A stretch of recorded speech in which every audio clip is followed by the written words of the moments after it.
Hello है दोस्तों। तो कैसे हैं आप सब? उम्मीद करता हूँ बहुत अच्छे से होंगे। जो हमारी लास्ट वीडियो थी उसी का ये नेक्स्ट है। इसमें हम निकालेंगे कॉस्टिंग, प्राइसिंग, जो फिक्स और वेरिएबल्स जो हमने वहाँ पे बताए थे। सिर्फ पिछली बार इंस्टॉलमेंट का पूरा बना लिया था, इस बार इसका बनाएंगे। इसमें प्राइसिंग भी रहेगी, ठीक है। तो वीडियो को एंड तक देखिएगा, बहुत यूज़फुल वीडियो है। कोई भी बिज़नेस स्टार्ट करने से पहले आप उसकी कॉस्टिंग निकाल लें। तो चलिए वीडियो शुरू करते हैं। देखिए यहाँ पे जो डेटा है वो बिल्कुल पुराना ही की तरह है, ठीक है। यहाँ पे ये वाला पुराना डेटा है जो मैंने आपको पहले दिखाया हुआ था। अब इसकी ये जो प्रोडक्ट कॉस्ट है, ठीक है, ये निकालने के लिए, और ये सेल्स वगैरह तो ये सारी सेल्स टीम से आ जाएगी। फिक्स कॉस्ट और वेरिएबल कॉस्ट, ये तीन चीज़ इस एक फॉर्मेट से हम लोग निकालेंगे। मैंने ऊपर दाल मखनी लिखा है क्योंकि दाल मखनी इंडियंस की जान है दाल मखनी, ठीक है। तो हम लोग बहुत पसंद करते हैं। तो ये तीन चीज़ें जो मैंने ग्रीन करी हैं अभी, इन तीनों चीज़ों को हम यहाँ से निकालेंगे, ठीक है। इसके लिए क्या है, पहले हम छोटा सा पढ़ लेते हैं। वेरिएबल कॉस्ट क्या होती है, ये पढ़ा आप लेना, मैं बता देता हूँ। वेरिएबल सिंपल है कि जो भी प्रोडक्ट को बनाने में कॉस्टिंग जो ऊपर और नीचे शफल होती है वो वेरिएबल होती है। फिक्स जैसे रेंट वगैरह, सैलरी, ये आप प्रोडक्ट बनाओ मत बनाओ, सैलरीज आपको देनी पड़ेंगी, ठीक है। तो इसी के ही अंदर देखो ये दो चीज़ें, और अगर आप चाहो टेलीफोन बिल वगैरह, ठीक है, इंश्योरेंस, ये सब फिक्स में आ जाएगा। वेरिएबल में आपके टैक्सेस आ गए, ठीक है, ऑपरेशनल कॉस्ट आ गई, ठीक है।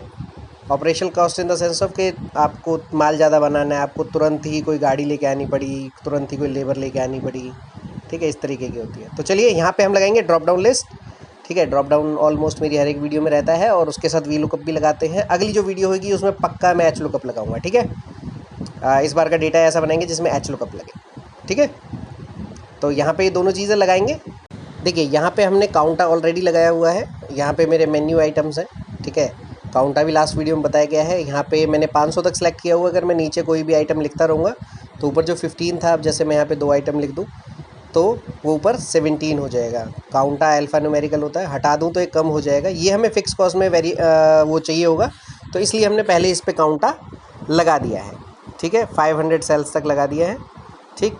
और ये कुछ आइटम्स जो हैं मैंने एक साइड लिख के रखे हैं। मैं इनको बाद में इधर लिखूँगा वेरीफाई करने के लिए। एक ऊपर मैंने ब्लैंक छोड़ा है।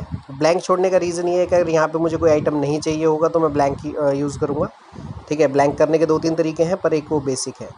तो चलिए पहले अपनी ड्रॉप डाउन लिस्ट लगा लेते हैं। डेटा वैलिडेशन, डेटा सेलेक्ट करने के लिए दूसरी लिस्ट पे जाएंगे, और ये ब्लैंक सेल से लेकर के और नीचे तक, ऐसे मैं कब तक सेलेक्ट करता रहूँगा, जितने भी सेल चाहिए। मैं यहाँ पे फ़िलहाल 500 ले रहा हूँ स्टैंडर्ड। मैं यहाँ पे लास्ट में 500 एंटर करके 2 बार एंटर प्रेस कर दूँगा, ठीक है। तो यहाँ पे मेरे पास एक ड्रॉप डाउन लिस्ट रेडी हो जाएगी।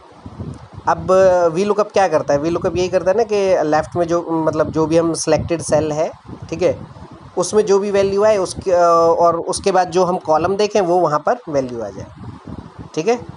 तो यहाँ पे मैं उड़द दाल लेता हूँ। दाल मखनी के लिए सबसे ज़रूरी जो चीज़ है, वी लुकअप लगाते हैं। सर्च वैल्यू में जहाँ पे हमने ड्रॉप डाउन लगाई ये आ जाएगा। टेबल एरे में ये पूरा टेबल आ जाएगा, ठीक है। और इसको भी मैं वैसे ही 500 तक लेकर जाऊंगा। 2 कॉलम है इसमें। वी लुकअप में मैंने आपको बताया है कॉलम देखने ज़रूरी होते हैं, ए और बी नहीं, वहाँ पे नंबर 1 और 2 चलता है, ठीक है। ऐसे ही इसको लगाने के बाद कॉमा, ठीक है, ये दूसरे कॉलम में है, ठीक है। तो इसलिए हम यहाँ पे कॉमा लगाने के बाद इसको 2 कॉमा फॉल्स, हमें एग्जैक्ट वैल्यू चाहिए, फॉल्स लिख सकते हैं या 0 लगा सकते हैं, ठीक है। 0 लगा के ब्रैकेट क्लोज, एंटर, ठीक है। तो उसने देखा कि उड़द दाल में जो उसका प्राइस है वो 120 रुपीज़ है, ठीक है। वी लुकअप पता है ना सबको। हाँ, टेबल एरे को फ्रीज़ ज़रूर कर लेना। टेबल एरे फ्रीज़ नहीं होगा तो ये जो है शिफ्ट कर जाएगा नीचे ड्रैग करते टाइम। तो इन दोनों को हम सेलेक्ट कर लेते हैं और ड्रैग कर देते हैं। आपकी ड्रॉप डाउन लिस्ट भी हाँ ड्रैग हो जाती है, अगर नहीं किसी को पता हो तो मैं बता दूँ, ठीक। अरे बाबा, उड़द दाल थी। चलो मैं ब्लैंक करके सब पे इसको कॉपी पेस्ट कर देता हूँ, तो सारे ब्लैंक रह आएंगे। बस सबको मेरे को हटाना नहीं पड़ेगा। ये जो एन लिखा है इसका इलाज भी इसी वीडियो में बताया जाएगा कि अगर एरर आ जाए तो क्या करना है, ठीक। अब हम इसका ये है 1000 ग्राम का रेट, तो हम इसे डिवाइड कर लेंगे 1000 से नेक्स्ट पे, तो हमारे पास 1 ग्राम का रेट आ गया, ठीक है। अमाउंट में हम क्या, जितने ग्राम हम यूज़ करेंगे आइटम और मल्टीप्लाइड बाय पर ग्राम का प्राइस, ठीक है। सपोज़ उड़द की जो दाल है वो मैंने 100 ग्राम यूज़ करी या 500 ग्राम यूज़ करी, जितना भी यहाँ पे आप यूज़ लिखोगे उतना वहाँ पे सामने आ जाएगा। सपोज़ अभी की जो दाल मैं रेडी कर रहा हूँ इसके लिए मैं यहाँ पे 150 ग्राम लिख देता हूँ, ठीक है। इसके बाद नीचे जो भी आइटम आपको चाहिए ड्रॉप डाउन आपके पास है, यहाँ पे आइटम लीजिए, यहाँ पे उसका ग्राम लिख दीजिए। ठीक है, ये फॉर्मूले को मैं कॉपी कर देता हूँ नीचे तक। एन जो आ रहा है, जो एरर आ रहा है, इसको भी हम हटाएंगे। ठीक है, तो वीडियो को कंटिन्यूसली देखते रहिए, इसको अभी हम हटाना सीखेंगे थोड़ी ही देर में। ठीक है, पहले इसमें अप्रॉक्स आइटम डाल लेते हैं। ठीक है, मैंने इसको थोड़ा फास्ट फॉरवर्ड कर दिया है सो दैट टाइम ना लगे। ठीक, अब ये वाटर जो है ये 1000 ग्राम और ये सब मैंने क्यों किया है, या तो देखिए आपकी जो वैल्यू है वो डिवाइडेड बाय 1000 है। अब जैसे इलेक्ट्रिसिटी है वो मेरी 7 रुपीज़ चल रही है, तो अगर मैं एक यहाँ पे लिखूँगा इलेक्ट्रिसिटी को, 1 यूनिट मेरी कंज्यूम हुई। ठीक है, वैसे पर प्रोडक्ट एक बहुत ज़्यादा हो जाती है। ठीक है, 1 या 2 जो भी आप लिखें उस हिसाब से आप इसे लिखते हुए चलें तो आपकी जो है प्रोडक्ट की कॉस्टिंग निकल आएगी। ठीक है, क्योंकि सपोज़ करो मेरे पास 200 प्रोडक्ट हैं और दिन में अगर 100 बिक रहे हैं तो इतनी यूनिट तो लगती नहीं है। उस कैलकुलेशन को बाद में करेंगे। ये एक अप्रॉक्स आइडिया है, मैंने बता दिया। वहाँ पे 1000 से जो है हमें इसे डिवाइड करना होता है, इसलिए हम इसे करते हैं। अब इन आइटम्स को मैं यहाँ पे लिख देता हूँ, हमारी लिस्ट अपडेट हो जाएगी क्योंकि हमने 500 तक उसे सिलेक्ट किया हुआ है। ठीक है, इनके प्राइस लिख देता हूँ। और हाँ, प्राइजेस सारे अप्रॉक्स हैं। ठीक है, मेरे को बाद में ब्लेम मत करना कि भैया आपने सस्ते बताए थे, आपने महंगे बताए थे। ठीक है, तो प्लीज़ कहीं मुझे ब्लेम करने लग जाओ कि आपने सस्ता बताया था, मार्केट में महंगा मिलता है, आपने महंगा बताया था, मार्केट में सस्ता मिलता है। इनको हटा देता हूँ, ये फॉर्मूला भी मैं आपको लगा के दिखाऊंगा। ठीक, अब यहाँ पे इसको एरर को हटाने के लिए हम यूज़ करेंगे इफ़ एरर। एक फार्मूला होता है और फार्मूला लिखना आपको पता ही है कि इज इक्वल्स टू के बाद लिखा जाता है। ठीक है, तो इफ़ एरर को हम कहाँ लगाएंगे, ये जो 3 सेल जिनमें एरर आ रहा है बेसिकली उनमें लगाएंगे। जो भी आपकी कमांड ऑलरेडी लिखी हुई उसे लिखी रहने दें और लास्ट में कॉमा लगा के डबल कोट्स को ब्लैंक करके छोड़ दें, या फिर जो भी उसके बीच में साइन लगाना है, माइनस लगाना है, 0 लगाना है, वो यहाँ पे लगाता हूँ मैं। ठीक है, देखो यहाँ पे लगाऊंगा if error bracket start, and में जाऊँगा, पूरा फार्मूला लिखा रहे, comma with in inverted commas. ठीक है, मैंने यहाँ पे डैश लगा दिया फ़िलहाल के लिए कि नीचे जब ये जाएगा तो डैश आ जाएगा। यहाँ पे वैसे ही इफ़ एरर, ठीक है, ब्रैकेट स्टार्ट, लास्ट में कॉमा लगा के इसको मैंने सिर्फ ब्लैंक छोड़ दिया डबल कोट्स लगा के। ठीक है, इसको भी अभी के लिए मैं जो है ब्लैंक ही कर देता हूँ। ठीक है, ब्लैंक ज़्यादा अच्छा लगता है यार, वो माइनस प्लस है ना, अपने को ठीक नहीं लगता, बाकी आप लोगों को लगे तो लगा लेना, कोई दिक्कत नहीं है। इन्वर्टेड कॉमा के बीच में आप जो भी लगा दोगे वो वहाँ पे नीचे एप्लीकेबल हो जाएगा। अब इन तीनों को सिलेक्ट किया मैंने और नीचे तक कॉपी पेस्ट कर दिया। ठीक है, मतलब ड्रैग डाउन कर दिया, या सेलेक्ट करके कंट्रोल डी कर दो। ठीक है, ये मैंने पहले वाली वीडियोज़ में बनाया हुआ है, मतलब बताया हुआ है, सॉरी, कि कंट्रोल डी से भी फार्मूला जो है ड्रैग डाउन हो जाता है। ठीक है, बट पहले जिसमें फार्मूला लगा हुआ है वहाँ पे आपने सेलेक्ट करना चाहिए। देखो मैंने भी यहाँ पे डबल कोट के अंदर सिर्फ एक माइनस लिखा तो माइनस आ गया। ठीक है, आप चाहो -0, ठीक है, इस तरीके की कोई डिजिट लिख सकते हो, मेरे को ब्लैंक ही पसंद है। अब जब यहाँ पे कुछ लिखोगे तो ही यहाँ पे कुछ विजिबल होगा, अदरवाइज़ विजिबल नहीं होगा। ठीक है, तो नीचे हमारा फार्मूला भी अच्छे से काम करेगा। अब बात करते हैं इसको टैक्स और विदाउट टैक्स। हम यहाँ पे 2 तरीके से इसको निकालेंगे।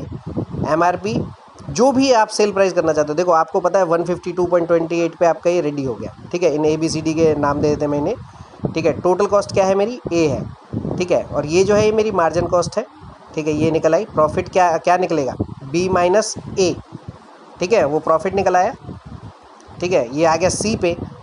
अगर मैं कहूँ कि मेरे को प्रॉफिट का परसेंटेज निकालना है तो वो क्या है, C/B।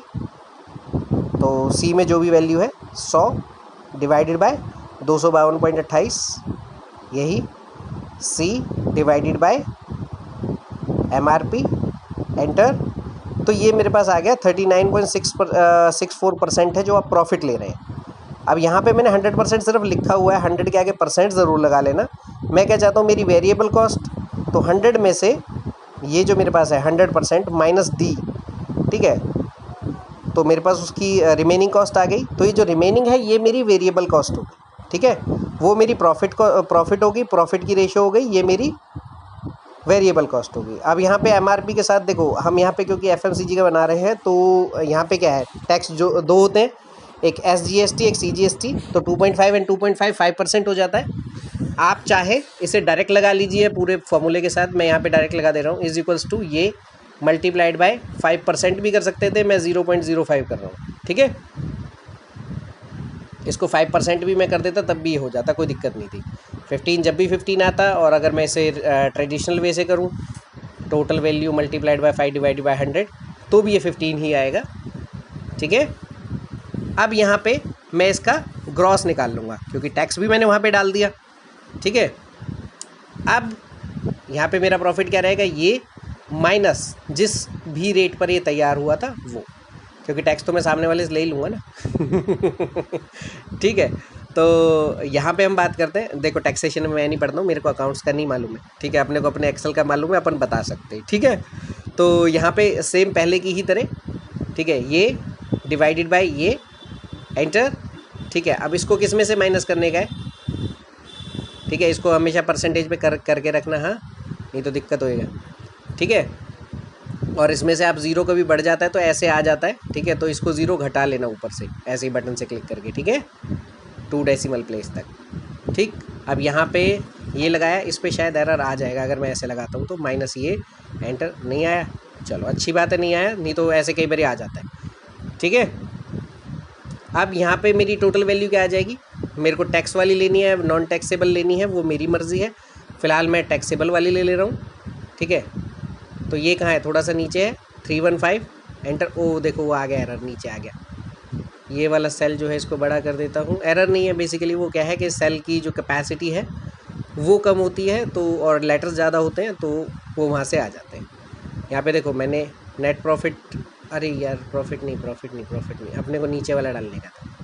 पहले इसकी ज़ीरो कम कर देता हूँ मैंने, सॉरी गलती से ना प्रॉफिट वाला वो परसेंटेज डाल दिया उसके अंदर, मेरे को वेरिएबल वाला परसेंटेज डालना था। ठीक है, तो वो 66 में, वो 67 में, मैं ऊपर जाके अगर उसका सेल नेम भी चेंज कर दूंगा तो भी बात बन जाएगी। ये देखो 52 है ना, ये क्यों 52 है, वहाँ पे डेसिमल प्लेस नहीं है, 51.66, तो इसने 52 से वहाँ पे शो किया हुआ है। तो यहाँ पे 66 नंबर है, यहाँ पे मैं इसको 67 कर देगा तो मेरी वही आ जाएगी 48%। ठीक है, इसकी मुझे कोई ज़रूरत है नहीं, ये सिर्फ वहाँ पे पिछली बार टारगेट दिखाने के लिए लगाया हुआ था। ठीक है, तो मेरे को अगर मैं यहाँ पे कोई भी चेंज करता हूँ, अब मेरे को फिक्स कॉस्ट निकालना है। ठीक है, फिक्स कॉस्ट किससे निकलेगा, ये जो मेरे यहाँ पे 17 जो है, जितने भी प्रोडक्ट मैं बनाता हूँ। ठीक है, नंबर ऑफ़ प्रोडक्ट्स। ठीक है, कैसे निकलेगा, पहले हम सारे खर्चे गिन लेते हैं, divided by number of products हो जाएगा, सिंपल। जितने भी खर्चे आपके होते हैं फिक्स, ध्यान रखना फिक्स। ठीक है, महीने में क्या सैलरी फिक्स होती है। ठीक है, रेंट फिक्स होता है। अगर आप इंश्योरेंस कराते हैं तो उसके हेड्स डाल दीजिए कि हाँ भाई इंश्योरेंस की भी मेरी इतनी किस्त जाती है, इंस्टॉलमेंट मेरी इतनी जाती है, नहीं जाती है तो टोटल एक्सपेंसेस जो भी आपने फार्मूला लगा दी। देखो मैंने बीच में ब्लैंक एरिया छोड़ा है, इसमें मैं बाद में फार्मूला लगाऊंगा, अभी तो आपकी जो कॉस्ट है वो वेरी कर जाएगी। ठीक है, क्योंकि ये फिक्स कॉस्ट है, ये साल में एक आधी बार चेंज होती है, लोन तो कभी चेंज होते ही नहीं जब तक ख़त्म ना हो। ठीक है, तो अप्रॉक्स फिक्स रहती है, क्योंकि आजकल फ़ोन वगैरह भी फिक्स पे ही चलते हैं। हाँ भाई इतने पैसे का रिचार्ज जो है इतने महीने तक चल जाएगा, इतने का बिल जो है ये इतने महीने तक चल जाएगा। तो टोटल वैल्यू जो भी हमारा टोटल है divided by number of products, ये हमारी पर प्रोडक्ट फिक्स वैल्यू आ जाती है। ठीक है, यहाँ पे 7117.65। ठीक, और ये जब भी आपको कोई सैलरी बढ़ाने को कोई कब कहेगा, साल में, ये साल में एक बार चेंज होने वाली चीज़ें हैं। ठीक है, वहीं से आपके प्रोडक्ट की कॉस्टिंग आती रहती है। ठीक है, यहाँ पे फिक्स पे इज इक्वल्स टू करके मैं इसकी वैल्यू डाल दूंगा कि यहाँ पे जो भी आए वो यहाँ पे अपने आप आता रहे। तो आपका जो ये है प्रॉफिट यहाँ पे निकल के आ गया, जो हमने लास्ट वीडियो में बताया था। अब इसको मैं थोड़ा फास्ट फॉरवर्ड कर दे रहा हूँ। हाँ, ये मैंने फॉर्मेट इसलिए बनाया है, अगली बार हम इस पर से एच लुकअप लगाएंगे। ठीक है, कि टोटल सेल कितनी है वो देखने के लिए। नेक्स्ट जो हमारा वीडियो आएगा, ठीक है, वो इसी सीरीज़ के ऊपर आएगा, तो उसे ध्यान से देखिएगा। यहाँ पे मैं रेंट बिटवीन एक कमांड होती है वो लगा दे रहा हूँ, मैं सेल ऐसे टाइप नहीं करना चाहता हूँ फ़िलहाल। ठीक, एच लुकअप वी लुकअप में कुछ है नहीं, एक हॉरिजॉन्टल होता है एक वर्टिकल होता है, इतना ही फ़र्क है। अभी देखो हॉरिजॉन्टल है तो इसमें हम क्या करेंगे, ऊपर से सर्च करेंगे और नीचे रो नेम देख लेंगे। उसमें क्या करते हैं हम साइड में से सर्च करते हैं, कॉलम नेम देखते हैं, बस इतना सही फ़र्क है। ज़्यादा इसका टेंशन नहीं लेने का। इंटरव्यू जो लेते हैं ना भाई लोग, उनको पता होता है कि बंदे का वो मेंटल प्रेशर चेक करते हैं, वो ये थोड़ी चेक करते हैं इसको एच लुकअप वी लुकअप आता है नहीं आता है। शीट्स पे ऑलरेडी लगे होते हैं भाई एमएनसी पे। ठीक है, हाँ, वंस इन अ वाइल कभी कोई किसी चीज़ पे तुम्हें लगाना पड़ेगा। इंटरव्यूअर सिर्फ प्रेजेंस ऑफ माइंड देखता है। ठीक है, क्या आप उस किसी चीज़ से हिचकिचा तो नहीं जाते, उसका मतलब ये नहीं है कि झूठ बोलना है। प्रैक्टिस करना है यार, प्रैक्टिस के बिना कुछ नहीं आएगा। सॉरी मैं ज़्यादा बोल गया। टोटल सेल की जगह पे इज इक्वल्स टू लगा के वहाँ पे जाके टोटल सेल लगा देनी है। ठीक है, तो वीडियो दोबारा रिवाइंड करके देख लेना, मैं बोलता रह गया। अब यहाँ पे अगर मैं कोई भी आइटम कभी भी बढ़ाता हूँ तो देखो साइड में जो है वेरिएबल जो मेरी फिक्स कॉस्ट है वो वेरी कर रही है, ये वेरिएबल नहीं है, पर क्या है मेन्यू सैलरीज ये हम साल 6 महीने में एक आधी बार ही ऊपर नीचे करते हैं, अदरवाइज़ हम नहीं करते। ठीक है, मैंने 500 तक सिलेक्ट किया हुआ है। तो जैसे जैसे आप प्रोडक्ट बढ़ाते चले जाएंगे तो पर प्रोडक्ट जो है वो कॉस्ट कम होती चली जाएगी। इसको आप अलग अलग भी कर सकते हैं कि एक बंदा कितने प्रोडक्ट्स बनाता है, चाइनीज़ शेफ़ है वो चाइनीज़ बनाता है, इंडियन शेफ़ है वो इंडियन बनाता है, तो वैसे भी हम कर सकते हैं, पर वो हम बाद में करेंगे। ठीक है, अब जैसे मैंने यहाँ पे डीज़ किचन डाल दिया, ये इनके मतलब एक ये जो बच्चा है इसके फादर साहब की है ये डीज़ किचन, NIT 2 नंबर में, बहुत ही लजीज़ खाना बनाते हैं लोग फरीदाबाद में। ठीक है, इनका केटरिंग बिज़नेस है, उनका जो बेटा है वो मेरा स्टूडेंट रहा है। तो यहाँ पे जैसे कभी भी कोई सैलरी बढ़ जाए, आप इंश्योरेंस वगैरह डाल दो तो भी वो वेरिएबल जो कॉस्ट है वो आपकी फिक्स कॉस्ट जो है वो बढ़ जाएगी। पर ये सब चीज़ें कब होती हैं? साल में एक आधी बार।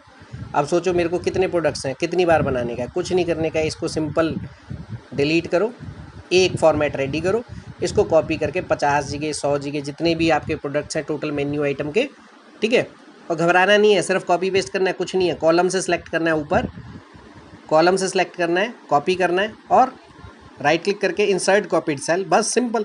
ठीक है, अगली बार दो को कॉपी करके मैं पेस्ट कर देगा, अगली बार में ऐसे ही 6 को पेस्ट कर देगा, ऐसे ही करके मैं पूरी लिस्ट बना लेगा। ठीक है, तो ऐसे करके 100-50 जितने बनाने बना लो। इसको मैं अभी फास्ट फॉरवर्ड कर देता हूँ फ़िलहाल। ठीक है, तो जितने भी आपको इसमें बनाने हैं, जितने भी मेन्यू आपके आइटम हैं मेन्यू के, ठीक है, उतना आप इसको कर सकते हैं, कोई दिक्कत नहीं है। तो ये हो गया सारा फास्ट फॉरवर्ड, मैंने इसको बहुत सारी जगह पर कॉपी पेस्ट कर दिया। अब चलते हैं लास्ट में, चल के देखते हैं क्या है। ठीक है, अभी लास्ट में भी ये बिल्कुल लास्ट है, ऊपर देख लो कॉलम सेल पढ़ सकते हो। ठीक है, ड्रॉप डाउन वैसा ही लगा रहेगा, फार्मूलाज वैसे ही लगे रहेंगे, क्योंकि हमने जो है अपनी रेशो और वैल्यू को जो है फ्रीज़ कर दिया था, ये जो सेकंड वाला कॉलम है। ठीक है, अब यहाँ पे मैं चेक करा देता हूँ कि अगर मैं नीचे किसी भी सेल में, चाहे यहाँ पे कनेक्टेड में या फिर 500 तक, क्योंकि हमने सेलेक्ट किए हुए हैं 500 तक ना सेलेक्ट किए हुए हैं, तो फॉर्मूला अपना काम करता ही करता है। तुम लोग एक्सेल यूज़ करते हो, सबको मालूम है कि एक्सेल अपना काम करता है। ठीक है, अनटिल अनलेस जब तक आप उसे परेशान ना करें, कोई क्लिक इधर उधर करके उसको ड्रैग डाउन ड्रैग अप ना करें। ठीक है, तो मेक श्योर कि ऐसा कुछ ना हो। अब जैसे मैं यहाँ पे आइटम डाल रहा हूँ, क्योंकि मेरा भी बीच में एक बारी मैंने रेस्टोरेंट का मेरे को भूत चढ़ा था, तो वहाँ पे मेरी चटनी बहुत मशहूर थी। ठीक है, तो यहाँ पे मैंने 2-4 चटनियाँ लिख दी हैं, 2-4 मसाले लिख दिए हैं, वो मेरे नाम से ही था, जय। तो हाँ, ये देखते हैं ये लास्ट वाले तो वहाँ तक ड्रॉप डाउन लिस्ट तक काम करते हैं या नहीं करते हैं। बहुत सारी चीज़ें होती हैं FMCG के अंदर, लिस्ट जो है काफ़ी लंबी होती है। ठीक है, ऐसा ज़रूरी नहीं है कि आप जो है यहीं से ड्रॉप डाउन लें। आप इसमें और भी तरीके हो सकते हैं, सब्जियां अलग कर लें। ठीक है, मसाले जो है राशन का सामान है वो अलग कर लें, ऑयल्स को अलग कर लें, डेयरी का जो सामान होता है अलग कर लें। बहुत सारे ऑप्शंस हैं ड्रॉप डाउन लगाने में भी। ठीक है, तो यहाँ पे हम नीचे चेक करते हैं, देखिए हमारी सारी की सारी चीज़ें यहाँ पे अपडेट हो गई हैं। ठीक है, यहाँ नीचे देखिए हमारी चटनी, ये मसाले जितने भी हमने लिखे, क्योंकि 500 तक हमने लिस्ट को सिलेक्ट किया हुआ है। हम 50,000 भी तो कर सकते हैं, 5,000 भी तो कर सकते हैं, 5 लाख भी तो कर सकते हैं। ठीक है, एक बार ही डेटा बनाना होता है, उसके अलावा कुछ नहीं है यहाँ पे। ठीक है, इसको मैं डिलीट कर देता हूँ। अगली बार हम यहाँ पे HLOOKUP लगाएंगे, और हाँ, इसको अगली शीट पे लगाएंगे। अगली शीट पे लगाएंगे इसको 2 तरीके से। एक ड्रॉप डाउन के तरीके से, ऊपर प्रोडक्ट आ जाएगा, नीचे एक एक की लिस्ट आती रहेगी। एक ऐसे जैसे सबका मेन्यू बनाया ना, ऐसे इसका भी एक मेन्यू बना देंगे कि ये जो है इससे अगले वाला, ठीक है, फिर इससे अगले वाला, फिर इससे अगले वाला, सब आइटम का इकट्ठा भी दिखेगा, और ड्रॉप डाउन से बनाना चाहो तो ड्रॉप डाउन से भी दिखेगा। ठीक है, इसके बारे में हम बात करेंगे नेक्स्ट वीडियो में। ये जो प्रोडक्ट नेम मैंने ऊपर लिखा है, यहाँ पर एक ड्रॉप डाउन लग जाएगी। ठीक है, और नीचे जो है इन सब का लगेगा HLOOKUP, क्योंकि ये सारी जो वैल्यूज़ हैं ये मैंने इस बारी HLOOKUP फॉर्मेट पे रखी हैं। हेडर ऊपर है और फाइंड करने वाली वैल्यू नीचे है। तो वीडियो देखने के लिए आपका बहुत बहुत धन्यवाद। चैनल को सब्सक्राइब कर लीजिए अगर अभी तक नहीं किया हुआ है, तो बेल आइकन को दबाना मत भूलिएगा। जैसे सभी बोलते हैं मैं भी बोलूँगा। ठीक है, तो वीडियो देखने के लिए थैंक यू सो मच।